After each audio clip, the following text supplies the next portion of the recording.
Azərbaycanda məzar daşına yazılan cümləyə görə məhkəməyə müraciət olunub. Xüsusi ittiham qaydasına şikayəti Rusiyada vəfat edən İdil Fərzəliyevin dayısı verib. Vətəndaş ərizəsində bildirib ki, İdil Fərzəliyevin məzar daşında onun ünvanına heç bir əsasa söykənməyən, nüfuzunu aşağılayan və onu ağır cinayətlə günahlandıran böhtan xarakterli ifadələr yer alıb. Belə ki, barəsində xüsusi ittiham qaydasına şikayət verilən İdilin valideyni 2024-cü ilin oktyabr ayında mərhum oğlunun qəbir daşı üzərinə dayıları tərəfindən işgəncələrə məruz qalıb, xüsusi amansızlıqla öldürülən oğlum cümləsini yazdırıb.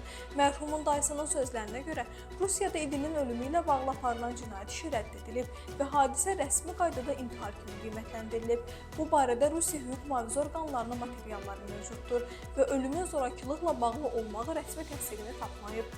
O bu səbəbdən məzar daşındakı yazını ağır böhtan hesab edib. İdil Fərzəliyevin dayısı daha sonra şikayətini geri çəkib. Nəticədə Ağcabədi rayon məhkəməsində hakim Etibar Quliyevin sədrliyi ilə keçirilən prosesdə xüsusi ittiham qaydasına şikayətin icraata qəbul edilməsindən imtina olunub.